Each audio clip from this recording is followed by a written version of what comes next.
Salam sehat sejahtera pemirsa setia Mata Ketiga. Mari bersama kita telusuri misteri dunia. Baru-baru ini, Departemen Pertahanan AS mengumumkan bahwa Kantor Investigasi UFO akan diganti namanya dan diperluas untuk mempelajari fenomena UFO di dalam air yang dikenal sebagai USO, Unidentified Submerged Object, atau objek benda bawah air tak dikenal. Mendengar ini, mungkin ada yang penasaran. Mungkinkah ada makhluk yang bersembunyi di bawah air? Berikut ulasannya. Kapal selam hantu.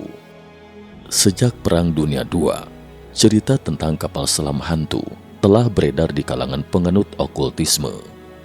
Makhluk raksasa bawah air ini akan muncul secara diam-diam laksana hantu. Ia akan lenyap seketika saat terpantau di radar. Sehubungan dengan ini, ada kapten kapal selam bahkan mengira objek misterius yang terdeteksi di layar radar itu adalah musuh dan membuat sang kapten seakan ingin melakukan pengeboman. Namun tak disangka objek itu melaju jauh lebih cepat daripada bola meriam, sama sekali tidak dapat menyerangnya. Untungnya, objek misterius itu tidak bermaksud buruk, tidak melakukan serangan. Jika tidak, entah berapa banyak kapal selam yang akan terkubur di laut dalam berikut awaknya.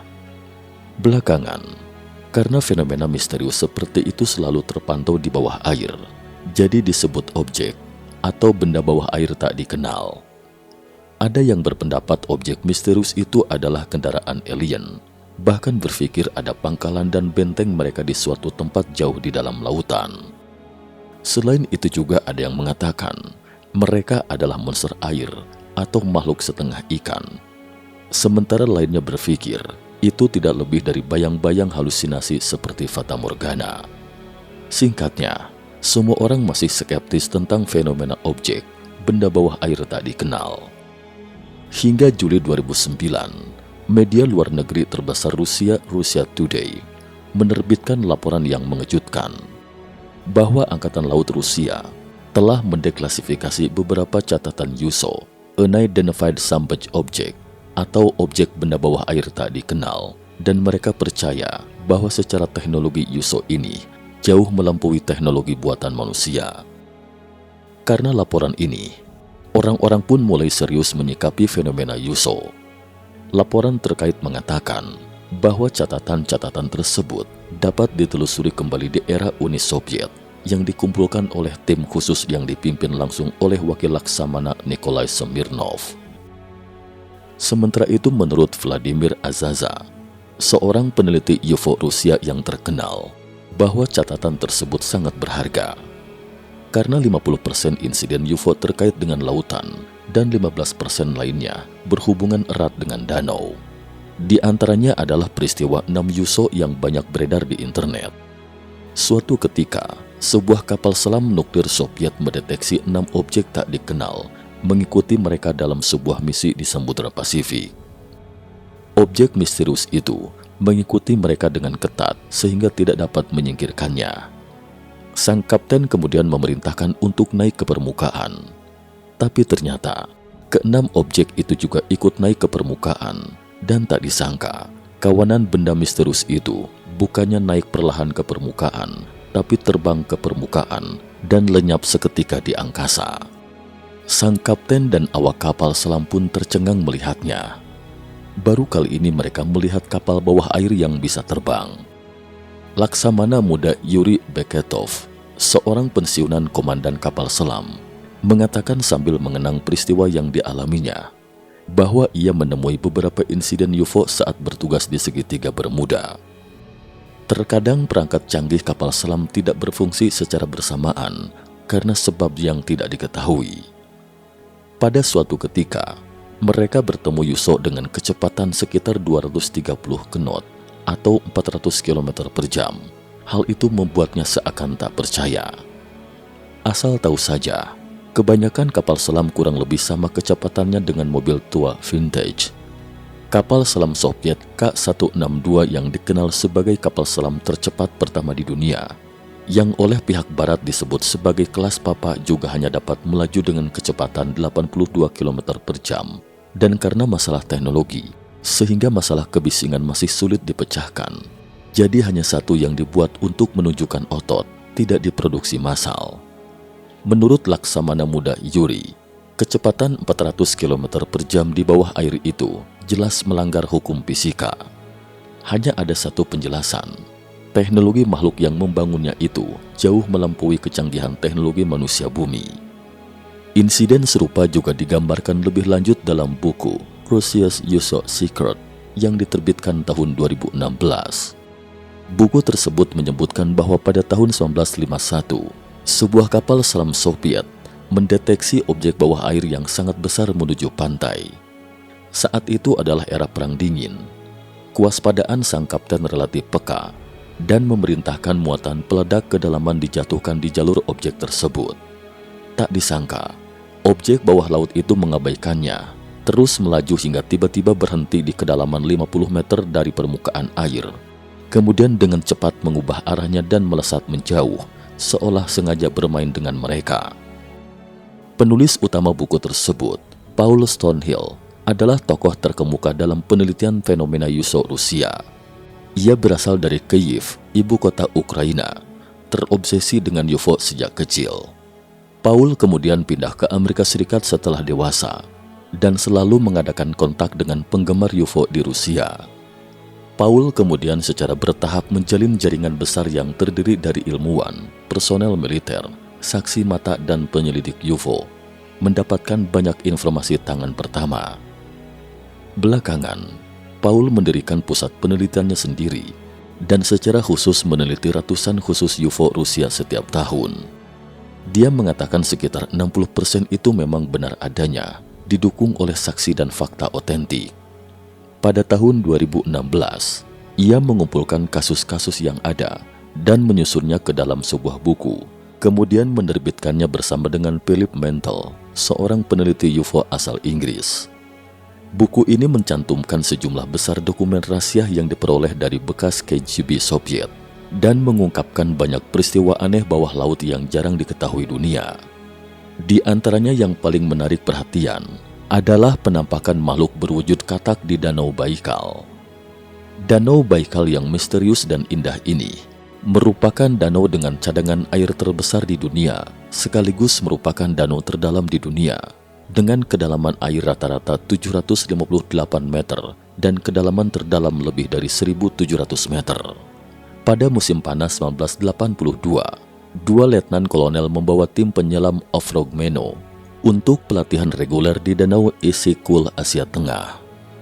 Danau Issyk-Kul juga merupakan danau kelas dunia dengan kedalaman air terdalam 700 meter. Saat itu, mereka tiba-tiba dikunjungi oleh Panglima Kementerian Pertahanan, Mayor Jenderal 5 Demyanko. Sang Maijen mengatakan, terjadi sesuatu yang aneh selama latihan bawah air di Danau Baikal. Para prajurit melihat makhluk misterius berwujud katak. Makhluk-makhluk ini tingginya hampir 3 meter dan terlihat seperti manusia. Meskipun suhu di bawah air rendah saat itu, tapi mereka hanya mengenakan pakaian renang ketat berwarna perak, tanpa mengenakan alat selam, hanya memakai helm bundar yang menutupi kepala mereka. Pertanyaannya, bagaimana mereka bernafas? Mungkinkah mereka memiliki insang? Ini juga yang membuat penasaran para perwira militer Soviet. Mereka memutuskan untuk menangkap hidup-hidup salah satu di antaranya untuk penelitian.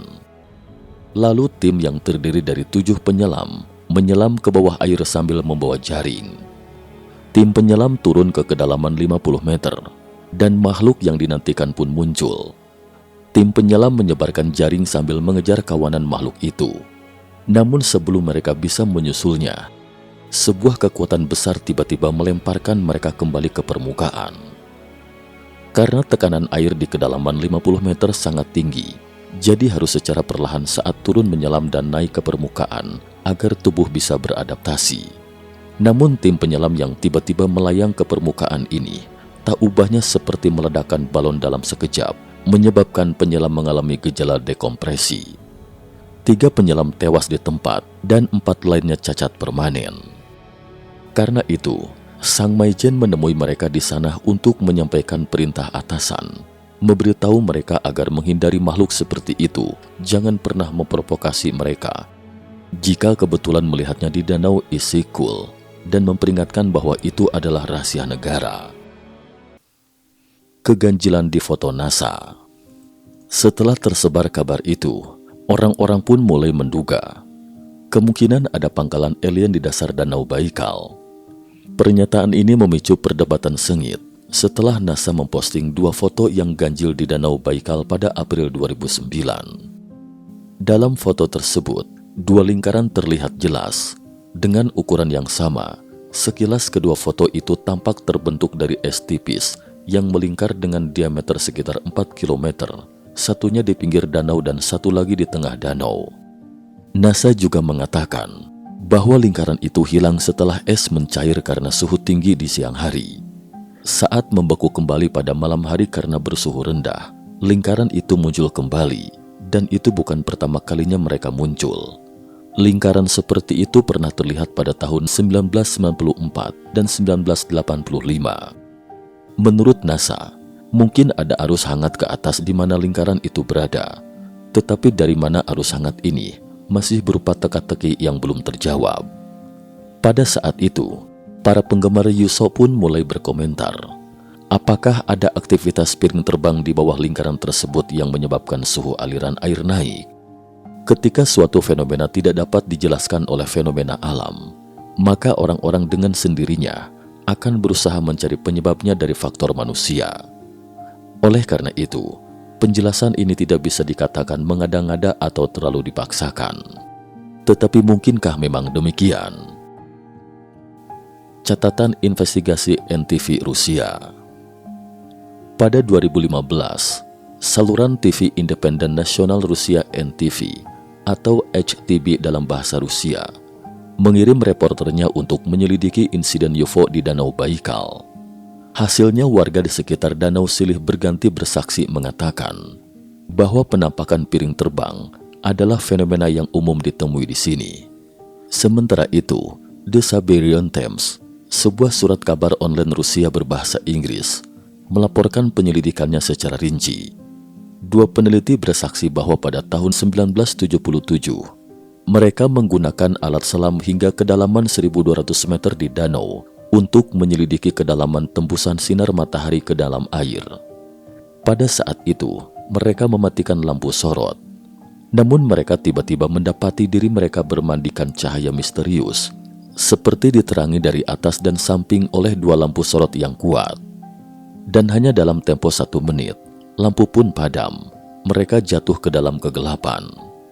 Salah satu tim penyelamat mengatakan, saat itu, mereka berada di kapal pesiar di Danau Baikal ketika sebuah piringan besar bercahaya menyembur keluar dari bawah danau dengan diameter mungkin antara 500 hingga 700 meter dan cahayanya yang sangat terang menyilaukan membuat orang-orang buta sementara. Setelah bersinar di bawah air beberapa menit, objek itu pun seketika melesat ke angkasa. Pemandangan itu tampak begitu menakjubkan sehingga banyak orang melihatnya. Ketua organisasi fotografi setempat menunjukkan kepada wartawan foto UFO yang diabadikannya pada musim panas 2009. Saat itu, dia dan putranya sedang menyaksikan sinar matahari terbenam dari balkon. Tiba-tiba terlihat 2 titik bercahaya di foto ini, melayang di atas permukaan air. Objek itu berwarna kuning dengan bagian tepinya berwarna orange kekuningan. Dia mengatakan bahwa objek misterius ini juga pernah muncul bagian lain Danau Baikal. Sementara itu, seorang sejarawan menunjukkan kepada wartawan koleksi lukisan batu kunonya. Sosok dalam lukisan itu mengenakan setelan ketat dan helm bundar, sangat mirip dengan wujud makhluk katak yang terlihat di Danau Baikal. Dia telah mengumpulkan ratusan lukisan semacam itu. Di antaranya ada yang berkostum seperti astronot. Sang sejarawan mengatakan bahwa menurutnya itu adalah makhluk luar angkasa yang mengunjungi bumi di zaman kuno. UFO 140.000 tahun silam. Terkait makhluk luar angkasa purbakala, mungkin perlu disebutkan dugaan UFO bawah laut yang ditemukan pada tahun 2011 silam oleh kapal pemburu harta karun Ocean X pimpinan Kapten Peter Lindbergh serta peneliti Dennis Eshberg. Objek misterius yang mirip kapal antariksa ini ditemukan di dasar Laut Baltik. Penemuan ini seketika menggemparkan jagat pemburu alien. Objek selebar 62 meter dengan tinggi 8 meter berbentuk lingkaran langsung menjadi tajuk utama saat itu. Berbagai spekulasi muncul seperti jamu raksasa, kapal selam Rusia, hingga kapal antariksa alien. Terlihat jelas di atasnya struktur yang tidak alami seperti landai dan tangga. Sekilas terlihat sangat mirip dengan pesawat ruang angkasa Millennium Falcon di film Star Wars. Setelah berkonsultasi dengan beberapa ahli, tim Ocean X percaya itu mungkin pesawat luar angkasa alien yang mendarat 140.000 tahun yang lalu. Kesimpulan ini seketika menjadi bahan tertawaan dari banyak pihak, terutama kalangan ilmuwan. Alien dari 140.000 tahun yang lalu, benar-benar fantastis, kata ilmuwan dengan nada sinis. Namun anggota tim tidak menyerah. Mereka merangkum temuan itu dan membuat film dokumenter, mengundang publik untuk menganalisinya bersama. Tim Ocean X menemukan objek tersebut menggunakan scan sonar sekitar 91 meter di atas permukaan laut. Anehnya saat mereka ada di dekat objek, semua peralatan elektronik yang mereka bawa tiba-tiba mati dan tidak berfungsi. Alat listrik apapun di luar sana dan juga telepon satelit berhenti bekerja saat kami berada di sekitar objek dalam jarak 200 meter. Kata penyelam profesional Stephen Hongerborn, salah satu tim dari tim Ocean X. Hal ini tidak dapat dijelaskan dengan fenomena alam. Beberapa ahli lainnya berspekulasi, objek itu adalah perangkat anti kapal selam milik Nazi atau bagian dari senjata kapal perang tempo dulu. Pengamat lainnya mengatakan kemungkinan itu UFO dan dinamakan Roswell of the Ocean. Namun hingga kini belum ada bukti bahwa itu kapal wahana alien. Sayangnya hingga kini, belum ada satupun lembaga tertarik membiayai penemuan ini. Terlepas apakah itu UFO atau bukan, yang mereka harapkan adalah fakta sebenarnya. Dan demi fakta ini, mereka bersedia menunggu sampai semua misteri itu terjawab. Pertanyaan terakhir, apa sebenarnya objek misterius di dasar Laut Baltik itu? Cukup sekian dulu topik kita hari ini. Terima kasih atas perhatiannya.